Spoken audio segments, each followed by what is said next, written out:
First time nga namin dito sa may Acer Cafe at hindi kami nagsisi dahil napakaganda ng overlooking dito.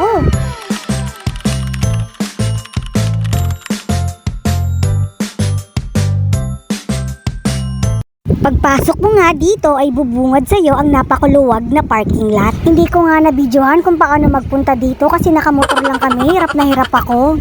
Located sila sa may barangay Santo Cristo, San Jose del Monte, Bulacan. Looban siya dry at hindi mo expect na meron ganito kagandang pwestuhan dito. Pagpasok nga namin ay nalibyan kami sa magandang view dito at nag-iisip na kami kung saan kami pupwesto. Mukhang kahit saan ka naman pumwesto ay may enjoy mo dito. Andito ang kanilang cashier at dito ka na rin mag-order. Sasabihin mo lang kung saan ka nakahupo at ihahatid na nila sa'yo ang pagkain mo. Hindi ito cheap na cafe at hindi rin naman sobrang mahal. Napili nga naming mag-alfresco dining para ma-enjoy namin ang view dito sa may itaas. In fairness dito, kahit tago, ang daming kumakain. Pagkalipas nga lang ng ilang minuto ay dumating na ang mga orders namin. Chicken pesto with garlic bread ang in-order ko. Tuna pasta with garlic bread naman ang kay Mr. Liempo silog naman ang in-order ng anak ko na tignan nyo kung gaano ka-generous ang serving. Caramel macchiato, melon latte, at chocolate frap naman ang drinks na in-order namin. Tapos nag-add kami nitong crispy tuna sandwich. Dahil habang nag-i-edit ako ng video na ito ay parang nag-crave na naman ako sa chicken festo. At ang garlic bread nila ay hindi katulad ng sa ibang kape na kulay brown talaga yung tinapay. Pero sulit na rin sa presyo niya mga day. Sulit din naman ang tuna pasta nila.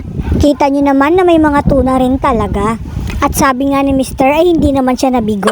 Na-reach naman daw ang expectation niya sa lasa ng mga pasta dito. Itong caramel macchiato nila ay katulad din naman ng sa ibang mga cafe. Itong chocolate frap naman ay nagustuhan ko, in fairness, sakto ang tamis. Hindi ko in-expect na itong melon latte ay masarap din talaga. Oh, di ba? Malapit nang maubos ang anak ko yung kinakain niya. Tuwang-tuwa nga siya dahil ang crunchy daw ng liempo niya. Mas lalong ang gumagabi ay mas lalo pang dumadami ang mga tao dito. Talagang dinadayo nila ito. Pero gugustuhin mo rin talagang bumalik dito kasi naman ang ganda ng view.